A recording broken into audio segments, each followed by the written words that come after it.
This is the Naked Genetics podcast, taking a look inside your genes.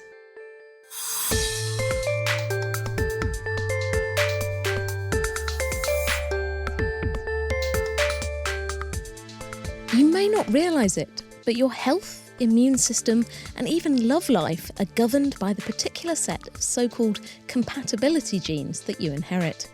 There are thousands of different variations in these genes, but why do we have such diversity, and does it matter? So no one has a better or worse set of genes, but across the whole human population, it's the diversity that allows us to survive disease best of all. Plus, we dig into the latest research on cancer genetics, how studying hundreds of tumour genomes might bring forward new breast cancer cures.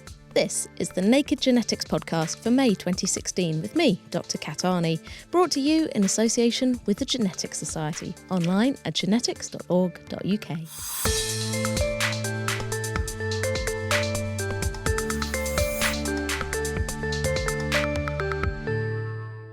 Compatibility is a mysterious thing.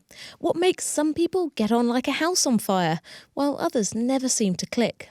In biological terms, compatibility goes even deeper than that, affecting whether a particular person is a suitable match as an organ donor, influencing our immune response to different diseases, and even affecting our romantic and childbearing partners. To delve deeper into these molecular mysteries, Dan Davis, Professor of Immunology at the University of Manchester, recently published his book, The Compatibility Gene.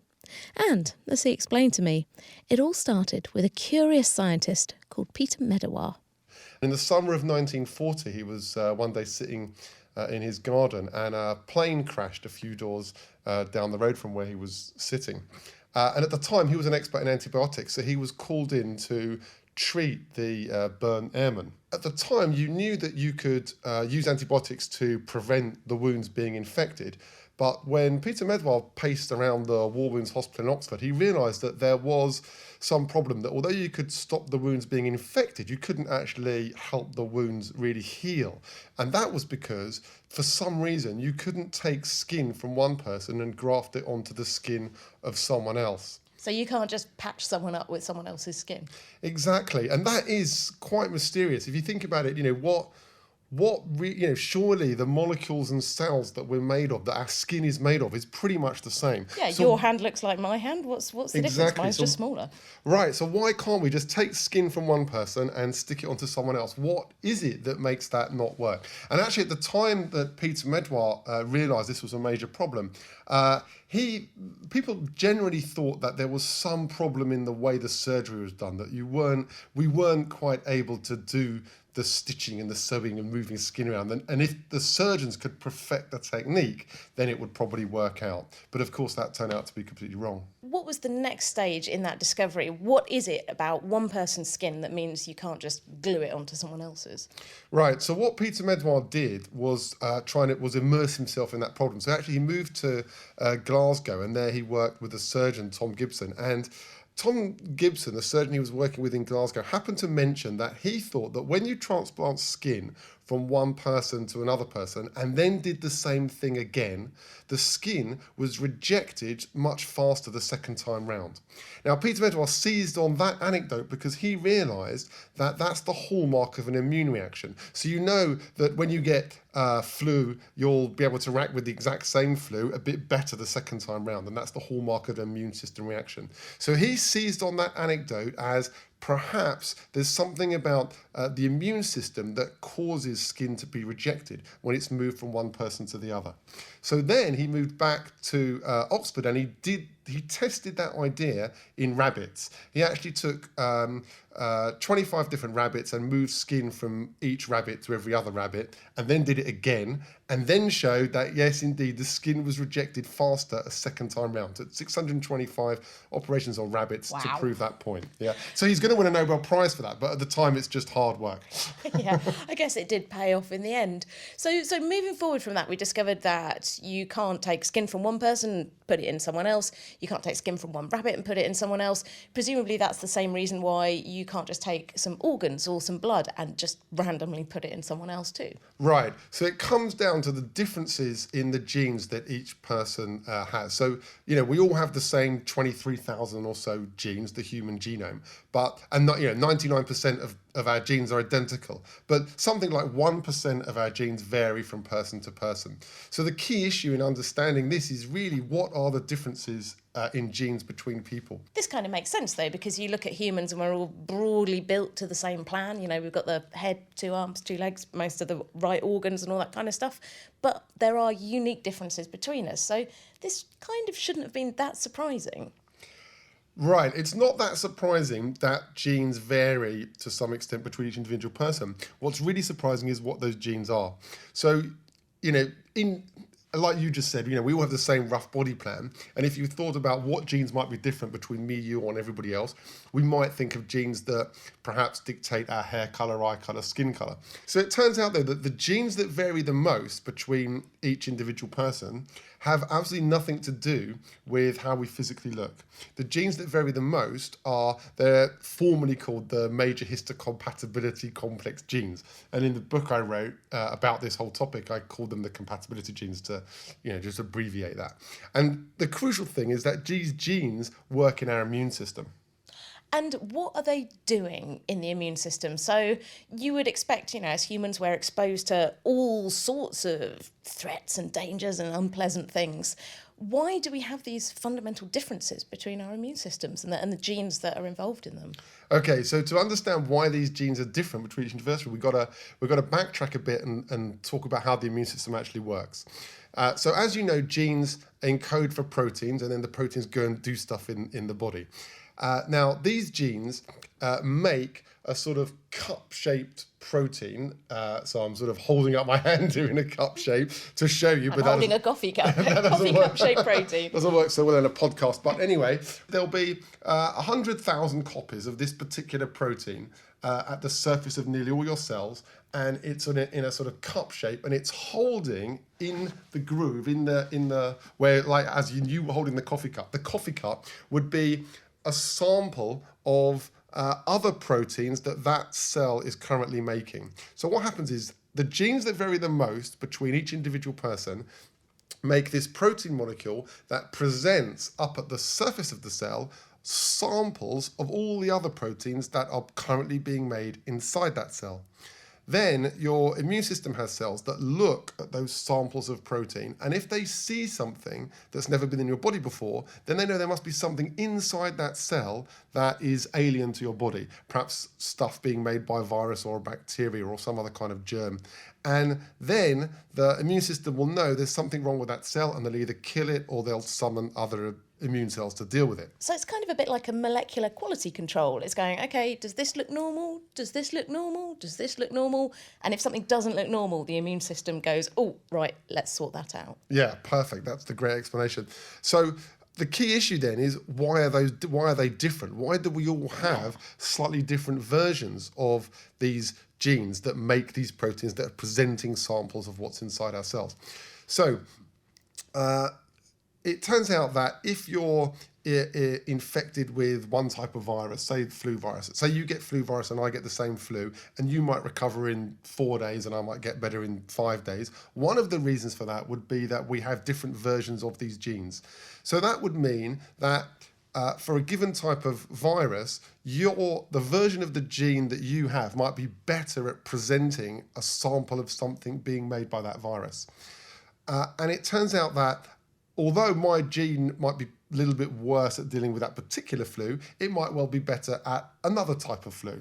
So the overall message is that we have to have this diversity so that we are, as a species, as well as individuals, strong at fighting all the possible different kinds of viruses that could infect humans. I was going to say, it doesn't, on the surface of it, sound like it makes evolutionary sense for, say, you and I to be different in our response to the infections that we're both exposed to. But as a species then, so we have to think about it in evolutionary terms in a broader way, that it's about how diverse our species immune system is rather than just my own. Yes, it's quite complicated because actually it works at the level of the individual as well as the species, because you also have more than one copy of this gene in you. So you have a diversity in you as well. So, for example, we're talking here about, for sort of experts, we're talking about the class 1 versions of these genes, and you have 3 copies from your mum and 3 copies from your dad. So you actually have 6 different versions of that gene. So you have a diversity of these proteins, and I do, and we have different ones, and and the next generation then shares in a mixture of all the differences passed on from one to the other. Give me an idea of this kind of diversity in these compatibility genes, say between people in the UK, people around the world. What sort of numbers of variations are we talking about? Enormous variation. So as I said, you have 3 copies of these genes, and they're actually called A, B, and C. And roughly across humans, there are roughly 1,000 different A genes, 1,000 different versions of the B gene, 1,000 different versions of the C gene you could have. And you'll inherit one of those from your mum, one of those from your dad, and they could be, in principle, any one of those thousands. So it's the combinations of 6 that you would have are enormously diverse. So out of about 18 million people that are in one of the databases that are held by the charity Anthony Nolan that uses this information for matching people for bone marrow transplant. Out of the 18 million people that I have, roughly about 1 million of them are absolutely and completely unique. And then other numbers within that would share sets of their genes with other people. So just these 3 genes almost entirely define your uniqueness. This, to me, makes it sound like, how does any kind of transplant work at all?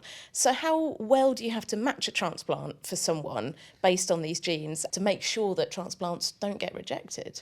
Obviously, you try and match as many as you can, and it's true that some genes have more importance than others, and it depends actually on the exact type of transplant you're doing. So for bone marrow transplant, you would match certain genes, but for other types of transplant, it's less important to match, say, the C version of the gene, and more important to match the B version of the gene. And so there's some nuance to all of that. So by and large, it's important to try and match these genes as best you can.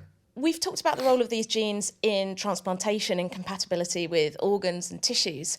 Are there any other aspects of our lives and our health that these genes influence? There are several areas where these genes crop up that have nothing to do with the immunology, and these areas of science are much more controversial. For example, there is a famous experiment done where women were asked to rank the smell of T-shirts that had been worn by men for a couple of days. So men were asked to wear T-shirts, and plain cotton white T-shirts, they were told to refrain from sex, not enter into a smelly room. And then these T-shirts were put into cardboard boxes with little triangles cut out. Women would smell these T-shirts, and then they would rank how sexy they thought the T-shirts smelt. And then the results were compared to the version of these compatibility genes that the men and women had. And it turned out that the women preferred the smell of T-shirts worn by men who had different versions of these compatibility genes. Now, why would that be? I mean, for a start, let's forget how horrible that sounds. Sniff all these disgusting T-shirts, ladies, enjoy. So why would we want someone that's different? Surely it should all be about compatibility and finding someone who's the same as us. So the idea behind that would be that you seek a sexual partner that has different versions of these genes to yourself, so that it would maximize the diversity we have in these genes in our children, that then keeps the human species very diverse in these genes, which allows us to be strong at fighting all kinds of infections. But it's an idea more than a proven fact. And there are many difficulties with that kind of experiment. So firstly, smell is very, very difficult to study. So you're recording this interview digitally. Its sound can be digitized very easily. TV is obviously using a digital version of a picture, but smell cannot be digitized or analyzed in any way. How do you describe the smell of vanilla? It's just a very hard thing to study. Secondly, if the women rank the smell of T-shirts, say 5 out of 10 compared to 4 out of 10, what would that mean? Obviously, any human interaction is incredibly complex, and the extent to which a change in smell can impact someone's behavior is highly controversial and extremely difficult to study. Yeah, if I had to choose between do you want to sleep with a 5 out of 10 guy or a 4 out of 10 guy, my answer is neither. Can I have the 10 out of 10 guy, please? Yeah, very good. So, it's very hard to pin that down to an impact on human behavior. But there is some good evidence in animals. So, for example, mice would run down a Y-shaped track and they can choose to mate with either one of the other two mice, and they do prefer to mate with another mouse that has different versions of these genes. So there is some fundamental biology in that, because it's true even in animals.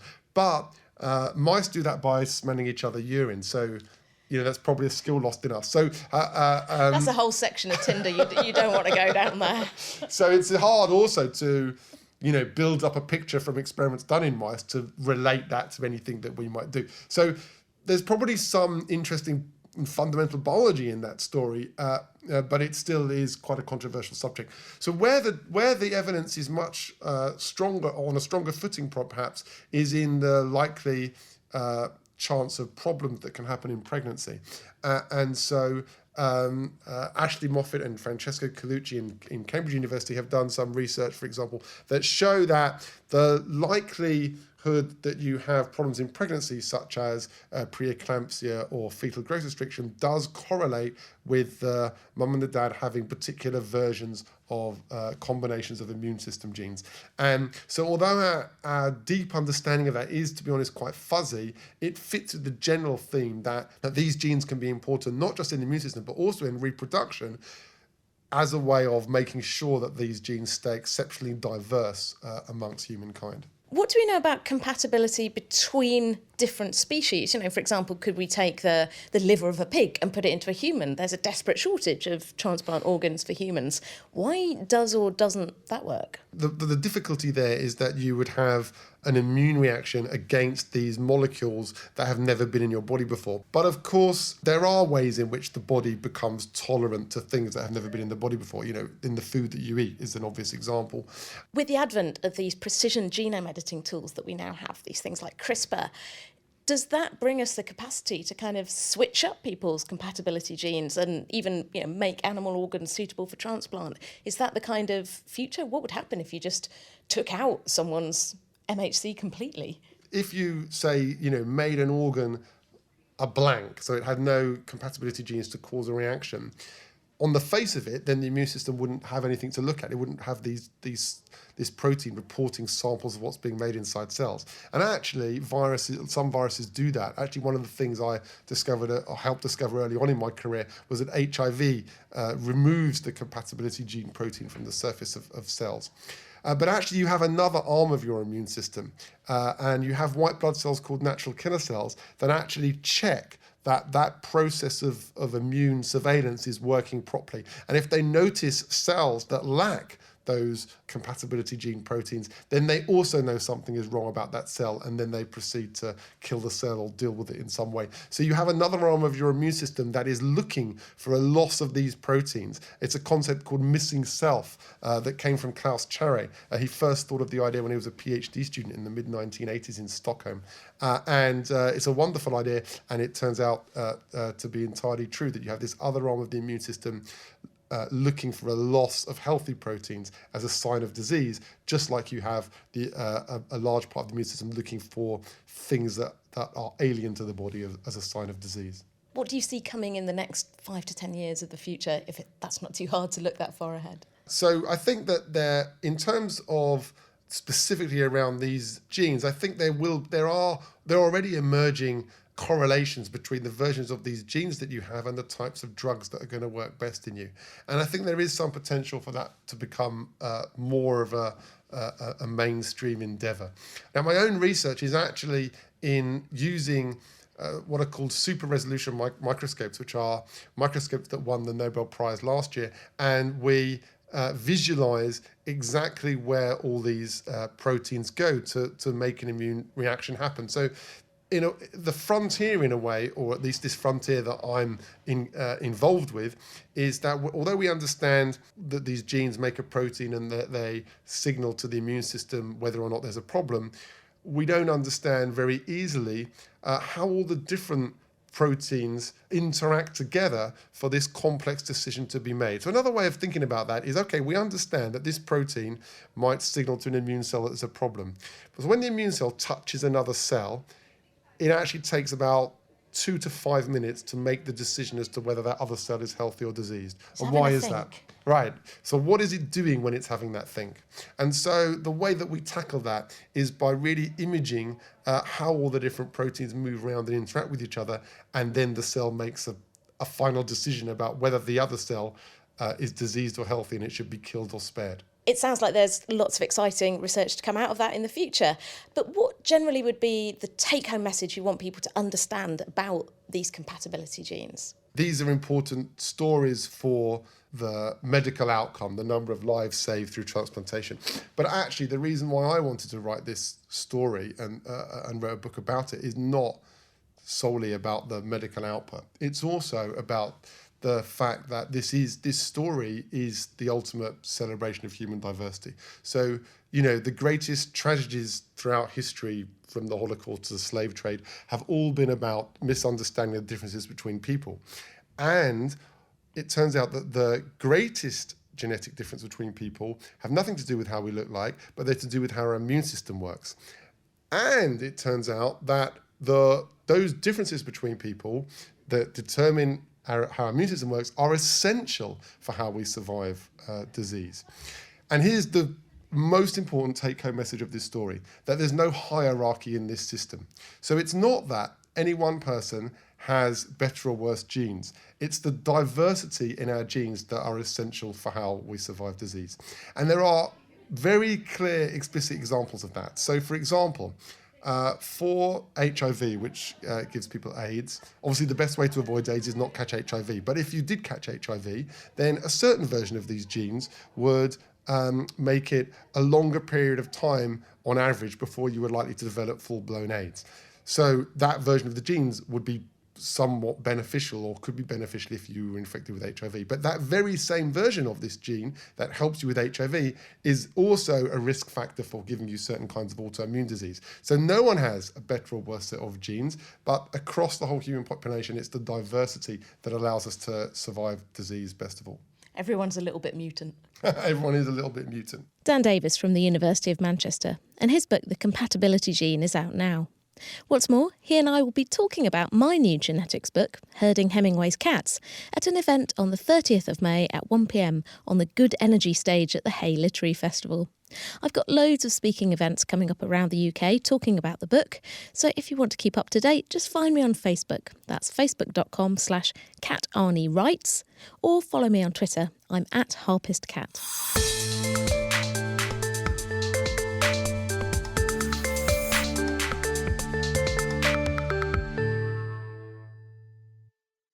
It's been hailed as a milestone in cancer genetics. Researchers at the Wellcome Trust's Sanger Institute in Cambridge have sequenced and analysed the entire genomes of more than 500 breast tumours, revealing exciting new clues about the origins of the disease and how to treat it more effectively. I caught up with Dr. Emma Smith, Science Information Manager at Cancer Research UK, to find out what they discovered in there. They found entirely new genetic faults that have never been found before. They also looked at interesting patterns of genetic mutations. I think this is something that's really interesting. For certain cancers, like lung cancer, it's often linked to tobacco smoke and smoking. We know in that case, particularly what's causing the DNA damage. It's chemicals in the smoke. But for breast cancer, nobody's really understood to date what's causing the genetic mutations to crop up. Why would they suddenly appear in the cells? And that's what these results produce, some really intriguing clues into the underlying biological processes that could be going wrong to drive the disease in the first place. So in terms of looking at these cancer genomes, all the sum total of DNA in these tumours, it's like poring through hundreds of recipe books looking for every single typo in every word in every recipe. How messed up were these cancers, genetically speaking? And they did find that the mistakes were concentrated in certain genes, but they also showed that actually every person's cancer was really quite individual and unique to them. So every person's cancer is a unique genetic tale, documenting their build-up of genetic mistakes over time. And it kind of really emphasises the importance of moving towards personalised or tailored medicine, moving away from this whole idea of, one cap fits all treatment, that everyone with breast cancer should be lumped together and given the same kind of treatment, because everybody's cancer is really very individual to them. What exactly does that mean? How do you take this information that you found in the genetics of someone's tumour, their genetic signature of their cancer, and go, OK, you need this and that treatment? How does that actually work? There are lots of drugs out there that have been developed that specifically target faulty molecules. But the trouble is, who do we give these treatments to? We know certain groups of people that respond to them, but we don't really understand who's actually going to benefit from who's not. And also in the past, cancer treatment has been very much guided by what kind of cancer you have. If you have breast cancer, you're given this treatment versus another type of treatment for lung cancer. But actually, doctors are moving away from that now and viewing cancers as being determined more by their genetic faults. And actually, treatments that in the past have worked for types of lung cancer could work for types of breast cancer, could work for types of brain tumour, because it's all about the shared genetic mistakes that are fueling that cancer. And if we can get treatments that particularly target them, A, they might be more effective, and B, they also might be kinder and spare healthy tissue because they specifically home in on cancer cells. In terms of the types of damage, were there specific, I've heard them described as scars in the genome, specific patterns of damage, and do we know what might have been causing some of them in these breast cancers? It's a really interesting question. Some of them they do know. For example, women with faults in a gene called BRCA1 or BRCA2, they already know that there are defects in the molecules that fix DNA, and they leave these very characteristic scars on the DNA. And they saw these, and they saw that actually BRCA1 and BRCA2 had very different footprints, which is really interesting. They didn't know that before. Another pattern or mutational signature, if you want, that they found was caused by a molecule called apobex. I love apobex. They're really interesting. They were first discovered through HIV research and research into the immune system. They're actually very important for a normal, healthy, functioning immune system. But if they go haywire, like they can do in cancer, suddenly they're introducing mutations into the DNA left, right, and centre. If a mutation happens in a key gene, that's when you can get cancer developing. So some really interesting patterns or mutational signatures. They also characterise some, they still don't know what's causing them. So this is a really open, whole new field of biology that I think is going to be really exciting in the next few years. This is a huge amount of data, a huge amount of information to scour through, but it's still one type of cancer. So are there other researchers who are looking at other types of cancer as well? Is this the way that cancer research is going now? Absolutely. The introduction of personalised medicine, of sequencing genomes, looking for particular patterns and mistakes in genes, and then trying to tailor treatments accordingly is taking off in a big way. Different types of cancer. For lung cancer, we've got the big stratified medicine programme now being rolled out in the NHS to try and match treatments better to lung cancer patients. It will happen across different cancer types as well. But I think what's really exciting is that these results from breast cancer might well be applicable to other types of cancer as well. The same underlying biological processes might be driving other types of cancer that we don't know about yet. So using this kind of research to fuel the discovery of new treatments or to better tailor treatments might well be applicable across the board. That was Emma Smith from Cancer Research UK. And finally, it's time for our Gene of the Month, and this time it's Alhambra. First found in fruit flies, Alhambra controls the activity of many different genes by influencing the organisation of the ball-shaped proteins that package up DNA, known as chromatin. So far, scientists have found that it's involved in several processes in development, especially the different larval stages the fly embryo goes through and the molting in between them. It also seems to play a role in some interesting behaviours, including controlling the activity of olfactory receptor genes, which make molecules in the fly's nose that allow it to smell and detect flies of the opposite sex, and the courtship song created when male flies rub their wings together, as well as other male sexy times behaviours. Researchers have recently discovered that Alhambra works together with another well-known fruit fly gene called fruitless, which we've met before. Male fruit flies with faulty fruitless have problems getting down to mating with female flies. In fact, they don't seem very interested in the ladies at all. And female flies with faulty fruitless tend to behave more like males. So maybe Alhambra's involved in some of that as well. That's all for now. Next month I'll be back with all the latest genetics news. If you've got any questions or feedback, just email me at genetics@thenakedscientist.com. You can also get in touch through the main Naked Scientist Facebook page or tweet at Naked Genetics. Every episode of the Naked Genetics podcast is on iTunes and online at nakedscientist.com/genetics. The Naked Genetics podcast is brought to you in association with the Genetics Society, online at genetics.org.uk. I'll see you next time for another peek inside your genes.